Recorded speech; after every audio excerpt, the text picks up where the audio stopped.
સુપ્રભાત વિદ્યાર્થી મિત્રો, હું ઉર્મી દેસાઈ, શ્રી સારસ્વત વિદ્યાલય રાતાવાપી તરફથી. મિત્રો, આપણે પ્રકરણ નંબર 11 બાયોટેકનોલોજીમાં સિદ્ધાંતો અને પ્રક્રિયા વિશે અભ્યાસ કરી રહ્યા છીએ, જેમાં આપણે બાયોટેકનોલોજી કઈ રીતે કાર્ય કરે છે અને એના ઉપકરણો કયા કયા છે એ વિશે અભ્યાસ કરી રહ્યા છે. ગત વિડીયોની અંદર આપણે જોયું કે ડીએનએ અલગીકરણ કઈ રીતે કરી શકાય, ઇલેક્ટ્રોફોરેસિસ શું છે અને કઈ રીતે આપણને ઉપયોગી છે.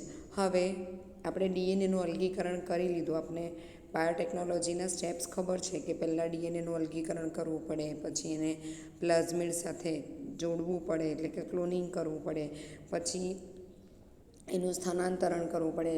આપણે જે રિકોમ્બિનન્ટ ડીએનએ બનાવ્યું એને કોઈ હોસ્ટ યજમાન કોષની અંદર સ્થાનાંતરણ કરવું પડે. તો આપણે અત્યાર સુધીમાં ફક્ત ખાલી ડીએનએનું અલગીકરણ કેવી રીતે કરી શકાય એ જ જોયું છે. હવે આપણે જે અલગ કરેલું ડીએનએ છે એને કયા પ્રકારના વાહકની અંદર જોડશું, ક્લોનિંગ કરશું એ જોવાનું છે. હવે જે કોઈ પણ વાહક તમે યુઝ કરો છો અથવા તો પસંદ કરો છો તમારા ડીએનએના ટુકડાને એની અંદર નાખવા માટે, તો એ વાહક પાસે એની પોતાની કેટલીક લાક્ષણિકતા હોવી જરૂરી છે. અને આ લાક્ષણિકતાઓ જો એ વાહક પાસે હશે તો જ તમારો રિકોમ્બિનન્ટ ડીએનએ ટેકનોલોજીનો જે પ્રયોગ છે તે સફળ નીવડશે. તો ચાલો આપણે જોઈએ ક્લોનિંગ વાહકો એટલે કે ક્લોનિંગ વેક્ટર. આપણે જોયું હતું કે બેક્ટેરિયા કે પ્લાઝમિડ કે બેક્ટેરિયોફેજનો આપણે વાહકો તરીકે ઉપયોગ કરી શકીએ. તમે જાણો છો કે પ્લાઝમિડ અને બેક્ટેરિયોફેજ બેક્ટેરિયલ કોષમાં રંગસૂત્રીય ડીએનએના નિયંત્રણ વગર સ્વયં રીતે સ્વયંજનન કરવાની ક્ષમતા ધરાવે છે. આપણે પ્રકરણના શરૂઆતમાં પહેલા વિડીયોમાં જોયું હતું અને મેં તમને સમજાવ્યું હતું કે આદિકોષ કેન્દ્રી કોષો જે છે, આ ઇકોલાઈ છે કે બાકી અન્ય બેક્ટેરિયા છે, એમની પાસે એમના રંગસૂત્રીય ડીએનએ સિવાય વધારાનું ડીએનએ આવેલું છે જેને આપણે પ્લાઝમિડ કહીએ છીએ. અને આ પ્લાઝમિડ પોતાની જાતે સ્વયંજનન પામવાની ક્ષમતા ધરાવે છે. બેક્ટેરિયોફેજની પ્રત્યેક કોષમાં ઘણી વધારે સંખ્યા હોવાથી બેક્ટેરિયલ કોષમાં તેમના જનીન સંકુલની ઘણી બધી નકલો જોવા મળે છે. બેક્ટેરિયોફેજ એટલે શું? એવા વાયરસ કે જે બેક્ટેરિયાને ઇન્ફેક્શન લગાડે છે. તો બેક્ટેરિયોફેજ એટલે કે વાયરસ કેવા છે તો કે ફટાફટ કોષ વિભાજન કરી શકે, એટલે એમની સંખ્યા કેવી હોય? વધારે. અને એમની સંખ્યા વધારે હોય એટલે એમના અંદરનું જનીન પણ કેવું? વધારે. એમના જનીનોની આપણને વધારે નકલ જોવા મળે. ત્યાર પછી કેટલાક પ્લાઝમિડની 1 અથવા 2 નકલો પ્રતિ કોષ હોય છે. પ્લાઝમિડની સંખ્યા કેટલી હોઈ શકે દરેક બેક્ટેરિયાના કોષમાં? 1 અથવા 2 અથવા તો તે 15થી 100 જેટલી પણ હોઈ શકે.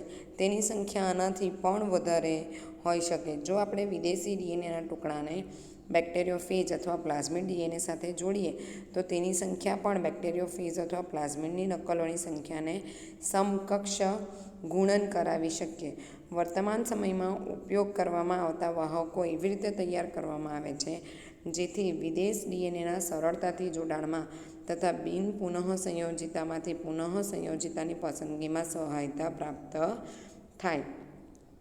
અત્યારના સમયમાં આપણે આ વાહકોનો એવી રીતે ઉપયોગ કરીએ છીએ જેથી આપણે વિદેશી ડીએનએ એટલે કે આપણું ડીએનએ પ્લાઝમિડની અંદર જોઈન્ટ કરી શકીએ. અને જ્યારે જીન ક્લોનિંગ થાય ત્યારે કયા પ્લાઝમિડમાં એ જોડાયું છે, કયા પ્લાઝમિડમાં નથી જોડાયું, કયું પુનઃસંયોજિત છે અને કયું બિન સંયોજિત છે એ પણ આપણે સરળતાથી શોધી શકીએ. એવા પ્લાઝમિડ, એવા ક્લોનિંગ વેક્ટર, એવા બેક્ટેરિયોફાજ આપણે પસંદ કરવાના છીએ. હવે આપણે જોઈએ કે આ જે બેક્ટેરિયોફાજ અથવા તો પ્લાઝમિડ છે એની પાસે પોતાની કેટલીક લાક્ષણિકતા હોવી જરૂરી છે. પ્લાઝમિડ અથવા બેક્ટેરિયોફાજ પાસે કેવી લાક્ષણિકતાઓ હોવી જોઈએ? તો તમે અહીંયા જોઈ શકો છો કે એની પાસે સ્વયંજનનની ઉત્પત્તિ, પસંદગીમાન રેખક, પછી ક્લોનિંગ સાઇટ, આવી બધી લાક્ષણિકતાઓ હોવી જોઈએ. જેમાંની સૌથી પહેલી છે સ્વયંજનનની ઉત્પત્તિ. હવે સ્વયંજનનની ઉત્પત્તિ આ શબ્દ આપણે ડીએનએના સ્વયંજનનમાં સાંભળીને આવ્યા છે કે કોઈ પણ ડીએનએ પોતાના જ જેવી બીજી નકલ ક્યારે બનાવી શકે? તો એની પાસે આ સ્વયંજનનની ઉત્પત્તિ એવું સ્થાન હોય ત્યારે. તો તો એવી જ રીતે તમે જે કોઈ પણ પ્લાઝમિડ કે બેક્ટેરિયોફેજ વાપરવાના હોવ એની પાસે પણ આવું એક સ્થાન હોવું જોઈએ, સ્વયંજનનની ઉત્પત્તિ. જો તમારા પ્લાઝમિડ કે બેક્ટેરિયોફેજ પાસે સ્વયંજનનની ઉત્પત્તિનું સ્થાન નહીં હશે તો એ પોતાના જ જેવી બીજી નકલ નહીં બનાવી શકે. એટલે તમે તમારું ડીએનએ, આ પ્લાઝમિડ છે અને તમે તમારું આ ડીએનએનો ટુકડો છે પ્લાઝમિડની અંદર નાખ્યો અહીંયા, પણ આ પ્લાઝમિડ, આ જે પ્લાઝમિડ છે એ જો પોતાની નકલ નહીં બનાવી શકતું હોય તો તમે જે પુનઃ સંયોજિત પ્લાઝમિડ બન્યું એ પણ પોતાની નકલ બનાવી શકશે નહીં અને તમારો પ્રયોગ, તમારો રિકોમ્બિનન્ટ ટેકનોલોજીનો પ્રયોગ સફળ નીવડશે નહીં. એટલા માટે તમે જે કોઈ પણ વાહક પસંદ કરો છો તમારા ડીએનએ એટલે કે વિદેશી ડીએનએ અથવા તો દાતા ડીએનએને જીન ક્લોનિંગ માટે એ વાહક એવું હોવું જોઈએ કે જેની પાસે સ્વયંજનનની ઉત્પત્તિનું સ્થાન હોવું જરૂરી છે. તો જોઈએ આપણે સ્વયંજનનની ઉત્પત્તિ. સ્વયંજનનની ઉત્પત્તિ આ તે ક્રમ છે જ્યાંથી સ્વયંજનનની શરૂઆત થાય છે અને જ્યારે કોઈ ડીએનએનો ટુકડો આ શૃંખલા સાથે જોડાય ત્યારે યજમાન કોષની અંદર સ્વયંજનન કરી શકે છે. આ ક્રમ જોડાયેલા ડીએનએની નકલોની સંખ્યાના નિયંત્રણ માટે પણ જવાબદાર છે. તમે જે ડીએનએ તમારા વાહકની અંદર જોડશો એની કેટલી નકલ બનશે એની સાથે પણ આ સ્વયંજનનની ઉત્પત્તિ સંકળાયેલું છે. એટલા માટે જો કોઈ લક્ષ્ય ડીએનએની ઘણી નકલો પ્રાપ્ત કરવા માંગતા હો તો તે વાહકમાં, એવા વાહકમાં ક્લોન કરવું જોઈએ, એવા વાહકમાં આપણું વિદેશી ડીએનએ જોડવું જોઈએ જેમાં સ્વયંજનનની ઉત્પત્તિનું સ્થાન હોય અને તે નકલો બનાવવામાં સહયોગ કરતી હોય. એટલે શું? તો કે આ પ્લાઝમિડ છે, પ્લાઝમિડની અંદર તમે તમારું ડીએનએ અહીંયા નાખ્યું છે અને અહીંયા સ્વયંજનનની ઉત્પત્તિનું સ્થાન છે એટલે કે ઓરિજિન ઓફ રેપ્લિકેશન છે. તો આ પ્લાઝમિડ એકમાંથી બે જ્યારે બને ત્યારે એ પોતાના પ્લાઝમિડના જનીનોને તો ડબલ કરે જ, પણ સાથે આપણે જે આ વિદેશી જનીન એની અંદર જોઈન કર્યું છે એને પણ એની સામેની શૃંખલા પણ બનાવશે અને એક પ્લાઝમિડમાંથી બે પ્લાઝમિડ બની જશે, જેથી તમે જે ડીએનએ ઇન્સર્ટ કર્યું એની કોપી હવે બનતી રહેશે. તો આપણે એવું જ વાહક પસંદ કરવાનું કે જેની પાસે ઓરિજિન ઓફ રેપ્લિકેશન હોય, જેથી કરીને એ આપણા ડીએનએની કોપીઓ પણ, નકલો પણ બનાવી શકે. હવે બીજું લક્ષણ છે પસંદગીમાન રેખક અથવા તો વરણ ચિહ્ન એટલે કે સિલેક્ટેબલ માર્કર. આ વરણ ચિહ્ન અથવા તો પસંદગીમાન રેખક શું છે? તો તમે પ્લાઝમિડ કે બેક્ટેરિયોફાજમાં તમારું ડીએનએ ક્યાં જોઈન્ટ કરશો એ જે જગ્યા હોય એને કહેવાય પસંદગીમાન રેખક અથવા તો વરણ ચિહ્ન અથવા તો સિલેક્ટેબલ માર્કર. સ્વયંજનનની ઉત્પત્તિની સાથે વાહકને પસંદગીમાન રેખકની પણ આવશ્યકતા હોય છે અને આ પસંદગીમાન રેખક અપરિવર્તનીયની ઓળખ તથા તેને દૂર કરવામાં મદદરૂપ હોય તથા પરિવર્તનીયની વૃદ્ધિ માટે પસંદગીમાન અનુમતિ આપતું હોય. એટલે શું કે જો તમારા પ્લાઝમિડ પાસે પસંદગીમાન રેખક હશે તો તમારા કયા પ્લાઝમિડની અંદર તમારું વિદેશી ડીએનએ જોડાયું છે ને કયા પ્લાઝમિડની અંદર ડીએનએ જોડાયું નથી એ આપણે પ્લાઝમિડની અંદર આ જે જગ્યા હશે પસંદગીમાન રેખક અથવા તો વરણ ચિહ્ન એના દ્વારા શોધી શકીએ છીએ. રૂપાંતરણ એક એવી કાર્ય પદ્ધતિ છે જેની મદદથી ડીએનએના એક ખંડને યજમાન બેક્ટેરિયામાં પ્રવેશ કરાવાય છે. સામાન્ય રીતે એમ્ફિસિલિન, ક્લોરામ્ફેનિકોલ, ટેટ્રાસાઇક્લિન તથા કેનામાઇસિન જેવા પ્રતિરોધક દ્રવ્યો પ્રત્યે અવરોધન સંકેતન કરવાવાળા જનીનો ઈ કોલી માટે ઉપયોગી પસંદગીમાન રેખકો છે. સામાન્ય રીતે ઈ કોલી કોષ આમાંથી કોઈ પણ પ્રતિજૈવિક દ્રવ્યોનું અવરોધન કરતા નથી. અહીંયા એક આકૃતિ બતાવું છું તમને, તમારા ટેક્સ્ટબુકમાં આપેલી છે. આ PBr322 નામનું પ્લાઝમિડ છે. તો આ PBr322 નામના પ્લાઝમિડમાં પસંદગીમાન રેખક કોને કહેવાય? તો એમ્ફિસિલિન રેઝિસ્ટન્ટ, ટેટ્રાસાઇક્લિન રેઝિસ્ટન્ટ, આ જે બે જગ્યા છે એને આપણે કહીશું પસંદગીમાન રેખક. અને પસંદગીમાન રેખક ઉપર શું છે તો કે રેસ્ટ્રિક્શન ઉત્સેચકો કાર્ય કરી શકે એવી પેલિન્ડ્રોમિક સિક્વન્સ છે, તો એને આપણે કહીશું ક્લોનિંગ સાઇટ, ક્લોનિંગની જગ્યાઓ. એટલે સૌથી પહેલી લાક્ષણિકતા શું? તમે જે વાહકને પસંદ કરો એની પાસે સ્વયંજનનની ઉત્પત્તિનું સ્થાન એટલે કે ઓરિજિન ઓફ રેપ્લિકેશન હોવું જોઈએ. સેકન્ડ, એની પાસે સિલેક્ટેબલ માર્કર પસંદગીમાન રેખક હોવા જોઈએ, જેથી કરીને તમે એવી જગ્યાએ તમારું ડીએનએ જોઈન્ટ કરો અને તમને ખબર પડે કે હા, આ પ્લાઝમિડની અંદર મારું વિદેશી ડીએનએનું જોડાણ થયું છે કે નથી થયું. હવે ત્રીજું છે ક્લોનિંગ સાઇટ. તમે જે પસંદગીમાન રેખકને ચૂઝ કરો છો એની પાસે એની ક્લોનિંગ સાઇટ પણ હોવી જરૂરી છે. હવે ક્લોનિંગ સાઇટ એટલે શું? કે એવી જગ્યાઓ કે જ્યાં તમે રેસ્ટ્રિક્શન ઉત્સેચકોથી કાપ મૂકી શકો અને તમારા ડીએનએ, તમારા પ્લાઝમિડને એક જગ્યાએથી ખોલીને તમારું વિદેશી ડીએનએ ત્યાં તમે એડ કરી શકો. ક્લોનિંગ જગ્યાઓ વિદેશી ડીએનએને જોડવા માટે સામાન્ય રીતે ઉપયોગમાં લેવાઈ રહેલા રેસ્ટ્રિક્શન ઉત્સેચકો માટે વાહકમાં ખૂબ જ ઓછી કે મોટાભાગે એક જ ઓળખ જગ્યા હોવી જોઈએ. વાહકની અંદર એકથી વધારે ઓળખ જગ્યા હોવાથી તેના ઘણા બધા ટુકડા થઈ શકે છે, જે જનીન ક્લોનિંગને જટિલ બનાવી દે છે. વિદેશી ડીએનએનું જોડાણ એ બંને પ્રતિજૈવિક અવરોધક જનીનોમાંથી આવેલા રેસ્ટ્રિક્શન સ્થાન પર કરવામાં આવે છે. ઉદાહરણ તરીકે, તમે વિદેશી ડીએનએના વાહક PBR322માં સ્થિત ટેટ્રાસાઇક્લિન પ્રતિરોધક જનીનના BAM-H1 સ્થાને જોડી શકો છો. પુનઃસંયોજિત પ્લાઝમિડ પરજાત ડીએનએ દાખલ થવાથી ટેટ્રાસાઇક્લિન પર અવરોધન ગુમાવે છે, પરંતુ પુનઃસંયોજિત પામતા ઘટકોને એમ્ફિસિલિન સમાવિષ્ટ માધ્યમ પર રહેલા પરિવર્તનીય ઘટકોના લેપન દ્વારા, રેપ્લિકા પ્લેટિંગ દ્વારા પુનઃસંયોજિત ન પામતા ઘટકોથી અલગ પસંદ કરી શકાય છે. એટલે શું? તો કે તમારી પાસે આ પ્લાઝમિડ છે. આ પ્લાઝમિડ પાસે ઉદાહરણ તરીકે અહીંયા ઓરિસી છે, અહીંયા ટેટ્રાસાઇક્લિન રેઝિસ્ટરના જનીન છે અને અહીંયા એમ્ફિસિલિન રેઝિસ્ટરના જનીન છે. હવે તમે તમારું વિદેશી ડીએનએ અહીંયા જ્યાં ટેટ્રાસાઇક્લિન રેઝિસ્ટરનું ક્લોનિંગ સાઇટ છે પસંદગીમાન રેખક ઉપર ત્યાં એડ કરવા માંગો છો, તો તમે કયો ઉત્સેચક વાપરશો? તો કે BAM-H1. તમે તમારું ડીએનએ જે અંદર ઇન્સર્ટ કરવાના છો એને જે રેસ્ટ્રિક્શન એન્ઝાઇમથી કટ કર્યું હોય તે જ રેસ્ટ્રિક્શન ઉત્સેચકથી તમારે પ્લાઝમિડને પણ કટ કરવું પડે, તો જ બંને બાજુએ ચીપકું છેડા બનશે. એટલે તમે ટેટ્રાસાઇક્લિન રેઝિસ્ટરના જનીનને અહીંયાથી BAM-H1 નામના ઉત્સેચકથી કટ કરો છો, એટલે હવે તમારું પ્લાઝમિડ આમ ખુલી જશે એક જગ્યાથી. અહીંયા હજી ઓરી ઓફ રેપ્લિકેશન છે, અહીંયા એમ્ફિસિલિન રેઝિસ્ટન્ટ છે અને ટેટ્રાસાઇક્લિન રેઝિસ્ટન્ટના જનીનને આપણે કટ કરી નાખ્યા અને ત્યાં આપણું વિદેશી જનીન આવી રીતે નાખ્યું. હવે શું થશે? તો કે આ પ્લાઝમિડ જે ઇકોલીની અંદર ઇકોલીને એમ્ફિસિલિન અને ટેટ્રાસાઇક્લિન નામની એન્ટીબાયોટિક સામે રક્ષણ આપતું હતું, એ ઇકોલી હવે ટેટ્રાસાઇક્લિનની સામે રક્ષણ મેળવી શકશે નહીં. આવું પ્લાઝમિડ જ્યારે તમે ઇકોલીની અંદર દાખલ કરો અને એ ઇકોલીને તમે ટેટ્રાસાઇક્લિન એન્ટીબાયોટિકથી મારવાનો, એનો નાશ કરવાનો પ્રયાસ કરશો તો એ મરી જશે.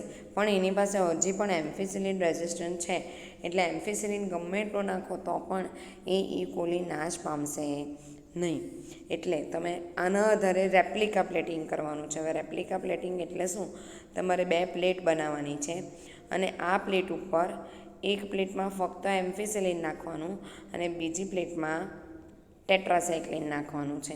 હવે એમ્ફિસિલિનવાળી પ્લેટ ઉપર તમે જ્યારે ઇકોલીને ઉછેરો છો ત્યારે બધા જ ઇકોલીની કોલોની એમ્ફિસિલિન પર ગ્રો થશે, પણ ટેટ્રાસાઇક્લિન પર એવી ઇકોલીની વસાહત કે જેની પાસે ટેટ્રાસાઇક્લિન આપણે ટેટ્રાસાઇક્લિનની જગ્યા પર આપણે પ્લાઝમિડ જનીન નાખ્યા છે એવું પ્લાઝમિડ હશે, એ ઇકોલી ટેટ્રાસાઇક્લિન પર ઉછરી નહીં શકશે. કેમ? કારણ કે ટેટ્રાસાઇક્લિનના કારણે તો એમ મરી જાય છે.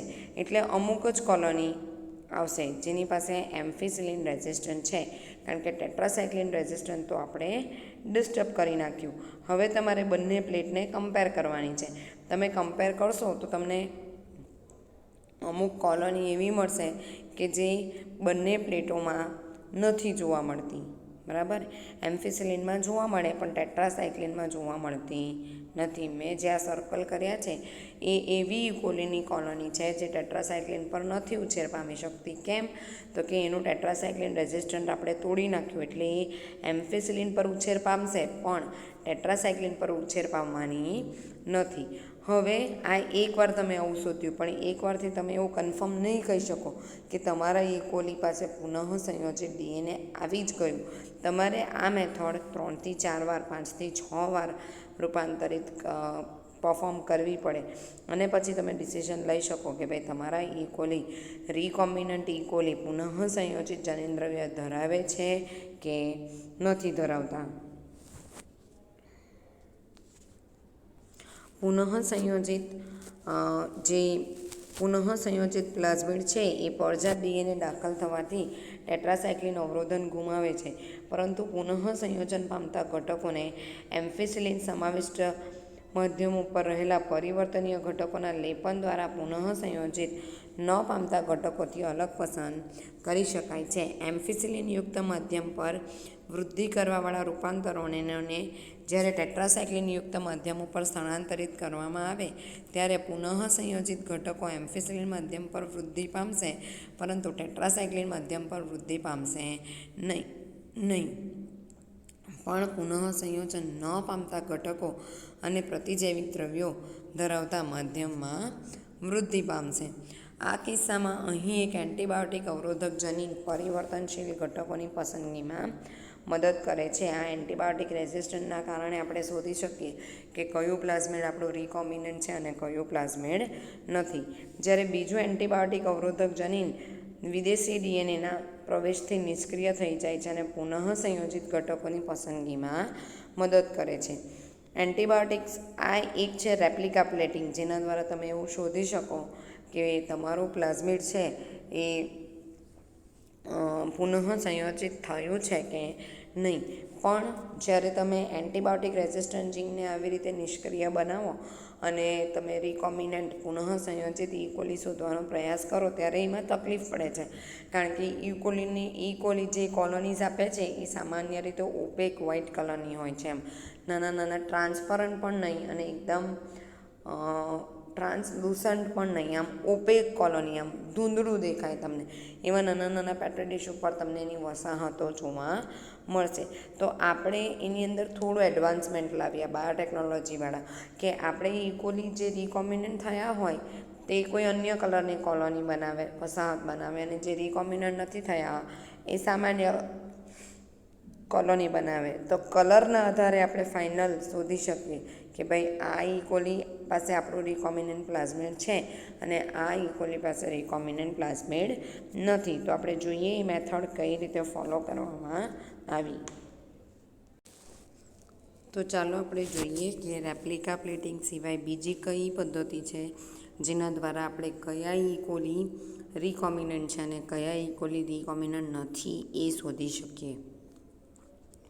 એન્ટીબાયોટિકના નિષ્ક્રિય થવાના કારણે પુનઃ સંયોજિતતાની પસંદગી એક જટિલ પ્રક્રિયા છે, કેમ કે તેમાં જુદા જુદા એન્ટીબાયોટિક્સ ધરાવતી બંને પ્લેટમાં વિદ્યુત લેપન એકસાથે એટલે કે રેપ્લિકા પ્લેટિંગ એકસાથે જરૂરી છે.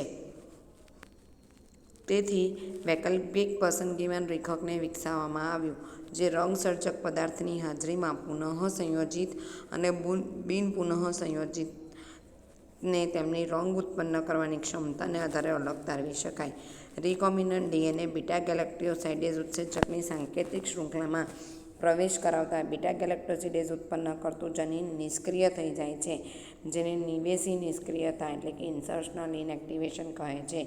જો બેક્ટેરિયાના પ્લાઝમિડમાં નિવેશ ન હોય તો રંગસર્જક પદાર્થની હાજરીમાં ભૂરા રંગની વસાહતોનું નિર્માણ થાય છે અને નિવેશની હાજરીમાં તેની વસાહતો કોઈ રંગ ઉત્પન્ન કરતી નથી. તેને પુનઃ સંયોજિત વાહકો તરીકે ઓળખવામાં આવે છે. એટલે શું? તો કે આપણે આપણું ડીએનએ ક્યાં નાખી શકીએ? તો કે જ્યાં એન્ટીબાયોટિક રેઝિસ્ટન્ટ જનીનો હોય ત્યાં. પસંદગીમાન રેખક અને ક્લોનિંગ સાઇટ એન્ટીબાયોટિક માટેની હોય ત્યાં. પણ આ ઇન્સર્શનલ ઇનએક્ટિવેશન અથવા તો નિવેશી નિષ્ક્રિયતા શું કહે છે? તો કે આ તમારું પ્લાઝમિડ છે અને પ્લાઝમિડ પાસે અહીંયા એવા જનીન છે જે બીટા ગેલેક્ટોસિડેઝ નામનો ઉત્સેચક બનાવે છે, બીટા ગેલેક્ટોસાઇડેઝ નામનો ઉત્સેચક. જો તમારા ઇકોલી પાસે બીટા ગેલેક્ટોસાઇડેઝ નામનો ઉત્સેચક એવો ને એવો હોય તો એ ભૂરા રંગની વસાહત બનાવે છે. પણ જો આપણે આપણું ડીએનએ આ બીટા ગેલેક્ટોસાઇડેઝનું જનીન છે ત્યાં નાખી દઈએ, અહીંયા એક જ મિનિટ, બીટા ગાલેક્ટોસાઇડેઝનું વસાહત છે ત્યાં જો આપણે બીટા ગાલેક્ટોસાઇડેઝના જનીનો છે ત્યાં આપણે નાખી દઈએ તો બીટા ગાલેક્ટોસાઇડેઝના જનીનો તૂટી જશે, જેના કારણે હવે જે ઇકોલી પાસે આપણું રિકોમ્બિનન્ટ પ્લાઝમિડ ગયું હશે તે ઇકોલી વસાહતમાં કોઈ રંગ ઉત્પન્ન કરતી નથી. ઇકોલીની વસાહતો પણ જે ઇકોલી પાસે આપણું પ્લાઝમિડ નથી એ ભૂરા રંગની વસાહતો ઉત્પન્ન કરશે. એટલે પેલા કલર ડિફરન્સના કારણે આપણે શોધી શકીએ કે આપણું રિકોમ્બિનન્ટ ડીએનએ કયું છે. આ આકૃતિ તમે જોઈ શકો છો પ્લાઝમિડની PBr 322ની આકૃતિ ઘણીવાર બોર્ડમાં પૂછાય છે અને આ ખૂબ જ અગત્યનો ટૉપિક છે આ પ્રકરણનો કે ક્લોનિંગ વાહકોની લાક્ષણિકતા દર્શાવી PBr 322ની આકૃતિ દોરો. બરાબર. હવે છેલ્લું ચોથો છે વનસ્પતિઓ અને પ્રાણીઓમાં ક્લોનિંગ જનીનો માટેના વાહકો. તમે બેક્ટેરિયા ચૂઝ કરો, બેક્ટેરિયોફેજ પસંદ કરો કે પ્લાઝમિડ પસંદ કરો. તમારા જનીનોના સ્થાનાંતરણ માટે વનસ્પતિ અને પ્રાણી બંનેની અંદર આ અલગ અલગ હશે. વનસ્પતિની અંદર જે બેક્ટેરિયોફેજ કે પ્લાઝમિડ છે એ જુદા હશે અને પ્રાણીઓ માટે તે જુદા હશે. તમને એ જાણીને આશ્ચર્ય થશે કે જનીનોને વનસ્પતિઓ અને પ્રાણીઓમાં સ્થળાંતરિત કરવાનું આપણે બેક્ટેરિયા અને વાયરસમાંથી શીખ્યા. જેને આ વાતની લાંબા સમયથી ખબર હતી તેઓ જાણતા હતા કે સુકોષ કેન્દ્રીય કોષોને રૂપાંતરિત કરવા માટે જનીનોને કેવી રીતે સ્થાનાંતરિત કરવા કે જે બેક્ટેરિયા તથા વાયરસ જે ઈચ્છે છે તે કરવા માટે પ્રેરી શકે. જે લોકોએ બાયોટેકનોલોજીમાં આ પ્રયોગો કર્યા ને એ લોકોને થોડો આઈડિયા હતો કે સુકોષ કેન્દ્રીય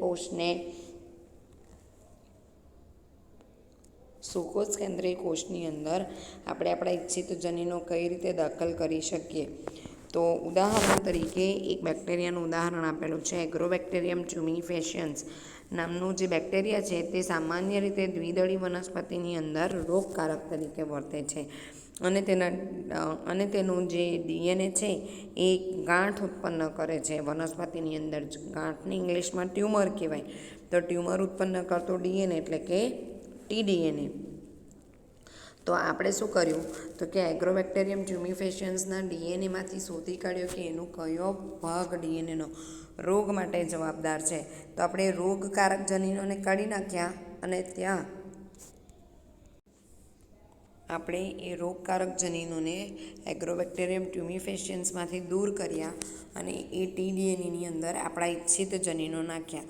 જેના કારણે હવે જ્યારે એગ્રોબેક્ટેરિયમ આપણે વનસ્પતિની ઉપર છંટકાવ કરીશું અથવા તો એગ્રોબેક્ટેરિયમ વનસ્પતિ ઉપર રોગ લાગુ પાડશે તો ત્યારે વનસ્પતિમાં રોગ તો નહીં થશે પણ આપણું જે ઈચ્છિત ડીએનએ છે એ વનસ્પતિ કોષના ડીએનએ સાથે જોડાઈ જશે. ત્યાર પછી બીજું ઉદાહરણ છે કેન્સરગ્રસ્ત કોષોમાં પરિવર્તન કોણ લાવી શકે તો કે રેટ્રોવાયરસ. રેટ્રોવાયરસ એ મનુષ્યના શરીરની અંદર અથવા તો પ્રાણીઓના શરીરની અંદર સામાન્ય કોષને કેન્સરગ્રસ્ત કોષમાં પરિવર્તિત કરી શકે છે. તો આપણે શું કર્યું તો કે રેટ્રોવાયરસના એવા જનીનો કાઢી નાખ્યા જે આપણી અંદર કેન્સર કરે અને એની અંદર આપણા ઈચ્છિત જનીનો નાખ્યા અને જેના કારણે હવે ઈચ્છિત જનીનોવાળો રેટ્રોવાયરસ આપણે જે તે સજીવની અંદર દાખલ કરીશું તો આપણને એનું ઈચ્છિત પરિણામ મળશે. પ્રાણીઓમાં રેટ્રોવાયરસ એ સામાન્ય રીતે કેન્સરગ્રસ્ત કોષોમાં સામાન્ય કોષોને પરિવર્તિત કરે છે. રોગકારક દ્વારા સુકોષ કેન્દ્રીય યજમાનમાં જનીન સ્થાનાંતરણની આ પદ્ધતિને આપણે સારી રીતે સમજી રોગકારકની આ પદ્ધતિ દ્વારા ઉપયોગી વાહકોનો ઉપયોગ માનવ માટે લાભદાયક જનીનનું સ્થાનાંતરણ કરી શકીએ છીએ. એગ્રોબેક્ટેરિયમ ટ્યુમિફેશિયન્સનું ટ્યુમર પ્લાઝમિડ ક્લોનિંગ વાહકના રૂપમાં રૂપાંતરિત કરી દેવામાં આવ્યું છે જેથી વનસ્પતિ માટે તે હવે રોગજન્ય રહ્યું નથી અને તેનો ઉપયોગ આપણે અભિરુચિના જનીનને અનેક વનસ્પતિમાં સ્થાનાંતરણ કરવા માટે કરી રહ્યા છે. આ રીતે જ્યારે એક જનીન અથવા ડીએનએના ખંડને યોગ્ય વાહક સાથે જોડી દેવામાં આવે ત્યારે તેને બેક્ટેરિયા, વનસ્પતિ તેમજ પ્રાણી યજમાનમાં સ્થાનાંતરિત કરવામાં આવે છે જ્યાં તે ગુણન પામી શકે છે. એટલે કે આપણે જોયું કે ક્લોનિંગ વાહકો જે છે એ ક્લોનિંગ વાહકો તમારે પસંદ કરો ત્યારે તમારે એની અંદર અમુક લક્ષણો હોવા જરૂરી છે જેમ કે સ્વયંજનનની ઉત્પત્તિ, પસંદગીમાન રેખા અને સિલેક્ટેબલ માર્કર. બરાબર. હવે ક્લોનિંગ સાઇટ, ક્લોનિંગની જગ્યાઓ, આ 3 વસ્તુ તમારા પ્લાઝમિડની અંદર જો હાજર હોય તો તમે એની પસંદગી કરી શકો. હવે જ્યારે તમે તમારા પ્લાઝમિડ જેને તમે પસંદ કર્યું છે એની અંદર તમારું ઈચ્છિત જનીન નાખી દીધું છે અને રિકોમ્બિનન્ટ પ્લાઝમિડ બનાવીને એને ઇકોલીની અંદર દાખલ કર્યું છે, તો હવે શોધવાનું રહ્યું કે કયા ઇકોલી ટ્રાન્સફોર્મ થયા, રૂપાંતરિત થયા અને કયા ઇકોલી નોન ટ્રાન્સફોર્મન્સ રહ્યા, એટલે કે રૂપાંતરિત થયા નથી. બરાબર. આટલું ડિસાઇડ કર્યા પછી એક બીજી સિમ્પલ મેથડ, રેપ્લિકા પ્લેટિંગની જગ્યાએ આપણે મેથડ જોઈ નિવેશી નિષ્ક્રિયતા, નામ છે નિવેશી નિષ્ક્રિયતા અથવા તો ઇન્સર્શનલ ઇનએક્ટિવેશન. અને એ પ્રક્રિયા દ્વારા પણ તમે રૂપાંતરિત અને બિન રૂપાંતરિત ઈ કોલી વચ્ચે તફાવત શોધી શકો છો. અને એવા રૂપાંતરિત ઈ કોલીનો હવે આપણે આગળ આપણી ઈચ્છિત પ્રક્રિયા કરાવવા માટે ઉપયોગ કરી શકીએ છીએ.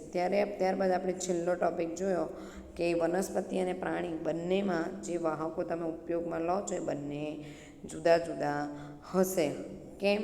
તો આપણને ખબર છે કે અમુક વાયરસ ખાલી પ્રાણીઓમાં જ રોગ કરી શકે, વનસ્પતિમાં રોગ કરી શકતા નથી, અને વનસ્પતિના અમુક રોગકારકો આપણા પ્રાણીઓની અંદર રોગ કરી શકતા નથી. એટલે જ્યારે તમે વનસ્પતિ કે પ્રાણીમાં ક્લોનિંગ કરવાના હો ત્યારે એના માટે કયું ક્લોનિંગ વાહક તમે વાપરી શકો એ તમારે તમારા પ્રયોગની શરૂઆતની પહેલાંથી નિર્ધારિત કરવું પડે. તો મિત્રો આપણે આજે અહીં અટકાવીશું. આજે આપણે એક જ ટૉપિક ભણ્યા છે, ક્લોનિંગ વાહકો, જે બોર્ડની પરીક્ષા માટે ખૂબ જ અગત્યનો ટૉપિક છે. એટલે મિત્રો વાંચતા રહેજો અને વિડીયો સાંભળતા રહેજો. ફરી મળીશું, આ જ પ્રકરણમાં આગળ ડિસ્કશન કરીશું.